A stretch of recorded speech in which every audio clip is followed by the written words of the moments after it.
கிறிஸ்துவில் பிரியமானவர்களே, இந்த நாளுக்கென்று தேவன் நமக்கு அருளியிருக்கின்ற ஜீவ வார்த்தை 2 ராஜாக்களின் புஸ்தகம் 3வது அதிகாரம் 17வது வசனம். நீங்கள் காற்றையும் காண மாட்டீர்கள், மழையையும் காண மாட்டீர்கள், ஆனாலும் இந்த பள்ளத்தாக்கு தண்ணீரால் நிரப்பப்படும் என்று கர்த்தர் சொல்லுகின்றார். எனக்கு அருமையான சகோதர சகோதரிகளே, இன்றைய நாளில் கர்த்தர் நீங்கள் எதிர்பாராத இடத்திலிருந்து பெரிய நன்மைகளை பெற்றுத்தருகின்ற நாளாய் வாக்கு பண்ணி உள்ளார். இன்றைக்கும் அநேகர் பல காரியங்களுக்காக எதிர்பார்ப்புடன் நிச்சயமாக ஒரு வழி திறக்கும் என்ற நம்பிக்கையுடன் காத்து கொண்டு இருப்பீர்கள். இன்றைக்கு கர்த்தர் உங்கள் வாழ்க்கையில் உங்களின் எதிர்பார்ப்புகளில் இடைப்படுகின்றார். அவர் இல்லாதவைகளை இருக்கிறவைகளைப் போல் அழைக்கிற தேவன்.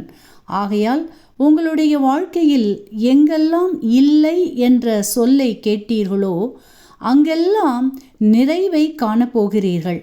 ஆகவே இன்றைக்கு இந்த வார்த்தையை விசுவாசியுங்கள், நன்மைகளை சுதந்தரித்து கொள்ளுவீர்கள். இன்றைக்கும் நாம் வேதத்திலிருந்து கர்த்தரின் வார்த்தையை விசுவாசித்து பெற்றுக்கொண்ட பெருத்த நன்மைகளை குறித்து தியானிப்போம். 2 ராஜாக்களின் புஸ்தகம் 3வது அதிகாரத்தை நாம் வாசிக்கையில் அங்கே விசுவாசத்தில் வெட்டிய வாய்க்காலை குறித்து பார்க்கையில் 3 ராஜாக்களை குறித்து பார்ப்போமானால் அவர்களின் பிரச்சனைகளுக்கு தீர்வு காணும்படி தீர்க்கதரிசியை நாடி செல்லுகின்ற வழியிலே அடுத்து பிரச்சனைகள். எப்படியெனில், தங்களின் வழி பிரயாணத்திற்கு எடுத்துக்கொண்டு போனவைகள் செலவழிந்து போகின்றது, தண்ணீரும் குடிப்பதற்கு இல்லாமல் போகின்றது, வனாந்திர பாதையில் கடக்க வேண்டினபடியினால் என்ன செய்வதென்று அறியாதவர்களாய் திகைத்து நிற்கின்ற வேளையில் கர்த்தர் தீர்க்கதரிசி மூலமாய் அவர்களின் இல்லாமையை நிறைவு செய்யும்படி இடைப்படுகின்றார். வறண்ட பூமியில் வாய்க்காலை வெட்டும்படி சொல்லுகின்றார். கர்த்தருடைய வார்த்தையை விசுவாசித்து கீழ்ப்படிந்து வாய்க்காலை வெட்டுகின்றனர். விசுவாசத்தில் வாய்க்காலை வெட்டியதின் பலன் தண்ணீர் அவர்களுக்கு மாத்திரமல்ல, தேசத்தையே நிரப்பும் அளவிற்கு பெருக்கெடுத்தது. தாங்கள் மாத்திரமல்ல, தேசமே ஆசீர்வதிக்கப்பட்டது என்று வாசித்தருகின்றோம்.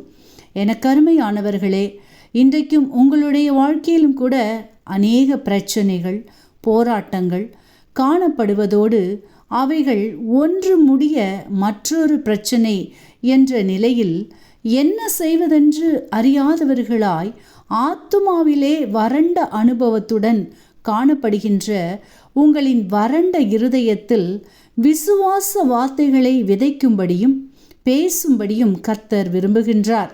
மரணமும் ஜீவனும் உங்கள் நாவின் அதிகாரத்தில் இருக்கின்றபடியினால் ஜீவனை பேசுங்கள். உங்களின் ஜீவியத்தில் உங்களின் வெற்றிடங்களில் நிறைவையும் வறண்ட சூழ்நிலைகளில் விளைச்சல்களையும் காணச் செய்வார்.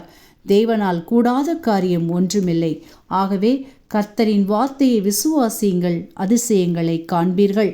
இன்றைக்கும் இந்த வார்த்தைகளை கேட்டுக்கொண்டு இருக்கின்ற உங்களில் யாரேனும் இதுவரையில் இயேசு கிறிஸ்துவை அறியாமலும் விசுவாசியாமலும் ஏற்றுக்கொள்ளாமலும் இருப்பீர்களானால் இன்றைக்கு உங்களை முழுவதுமாக இயேசுவிடம் ஒப்புக்கொடுங்கள்.